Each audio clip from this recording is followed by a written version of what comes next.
The purpose of this presentation is to help understand the consideration and assessment of assistive technology. IDEA mandates that the people developing the IEP consider the student's needs for assistive technology. The informed IEP team considers these needs and reaches one of three conclusions.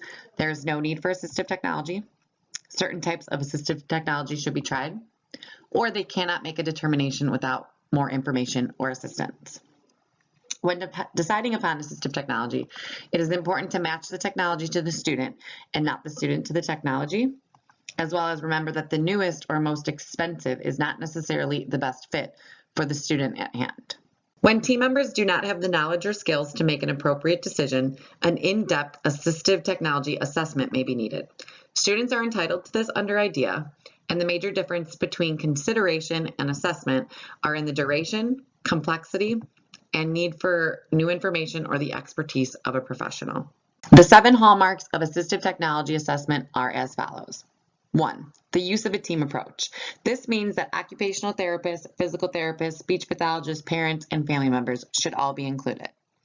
2, focus on the student's needs and abilities, meaning the goals are based on what the student needs, as well as build upon the student's strengths. 3, examination of the specific tasks to be completed, meaning all aspects and steps in specific tasks are looked at that the student will be completing. 4, consideration of relevant environmental issues. Students change locations. They go to school, they move classrooms, they go to lunch, they go to gym. We need to apply all of that in the assistive technology assessment. 5, trial use of assistive technology tools. This refers to students experimenting with the recommended technology for a brief period of time. 6, providing the necessary supports means that teachers, students, and parents all need to be trained how to use the specific assistive technology. 7, viewing assessment as an ongoing process. It needs to be continually reevaluated. We need to re-examine the students, the tasks, the environment, as well as get feedback from the student. The SETT framework provides a general structure for exploring the 4 major areas within assistive technology. S represents student. What is the student having difficulty with? What are the student's strengths? E represents environment.